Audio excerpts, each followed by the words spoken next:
En sport, toujours, nos rameurs sont de retour au pays. 65 Aïtos ont composé la délégation tahitienne pour les championnats du monde en Australie. Je vous le disais, ils rapportent 19 médailles aux Fénois, dont 12 en or. Ils ne sont donc pas peu fiers de leur performance. Pour Shelva, par exemple, l'objectif était bel et bien de remporter la première place.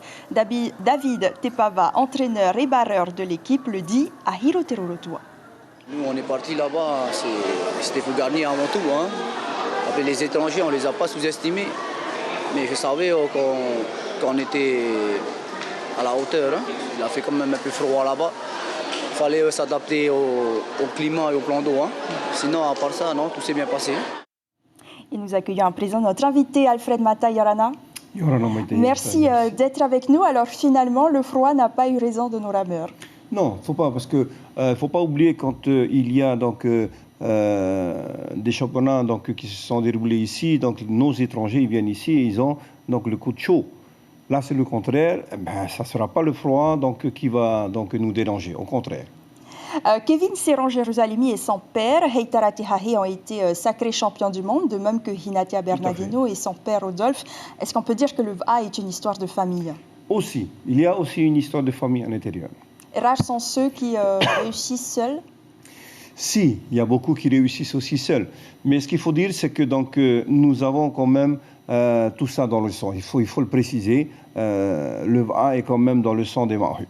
Dans ces championnats du monde, on relève tout de même que les juniors filles ont du mal à décrocher la première place. Elles sont battues par les Néo-Zélandaises. Est-ce qu'il y a du souci à se faire, même si la Nouvelle-Zélande n'a remporté que 2 titres? Oui, il y a beaucoup de soucis parce que ce n'est pas que la Nouvelle-Zélande. N'oublions pas, dernièrement, il n'y a pas très longtemps, donc, aux îles Samoa, et aujourd'hui, donc, en Australie, donc, on a vu donc, la puissance quand même donc, des équipes australiennes, hawaïennes et californiennes, qui est très bien pour le monde du VA. C'est ce que je pourrais dire.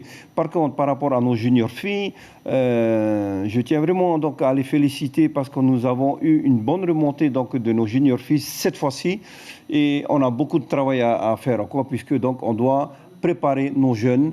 N'oublions pas que c'est la deuxième donc, édition de championnat du monde longue distance, puisqu'on l'a fait en 2017 ici à Tahiti, 2019 en Australie. La troisième se fera donc aux îles Samoa. Par contre, c'est pas fini, puisqu'on doit continuer à se préparer pour que l'année prochaine aux îles Hawaï, Hilo, aura lieu donc les prochains championnats du monde de vitesse.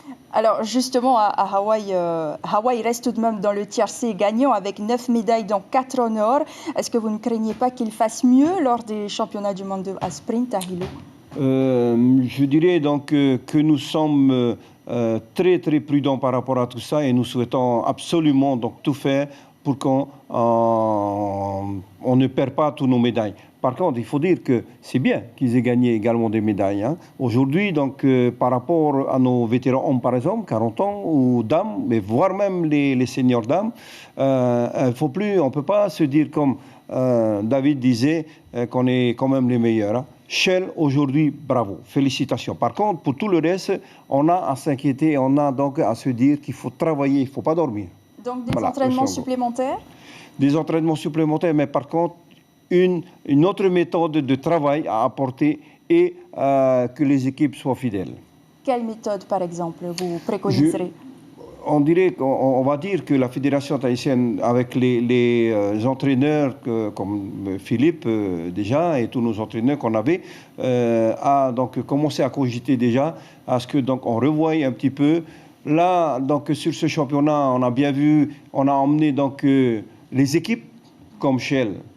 Homme qui a gagné, il ne faut pas oublier qu'il a gagné déjà la première édition, mais on a aussi voulu donc prendre les meilleurs en individuel. C'est ce qu'on a fait donc dans la catégorie des juniors filles et des vétérantes dames et hommes. Merci beaucoup Alfred Mata d'avoir accepté notre invitation. Je rappelle que nous avons fait le bilan donc, des championnats du monde de Tahiti a ramené à 19 médailles, dont 12 en or. Merci beaucoup.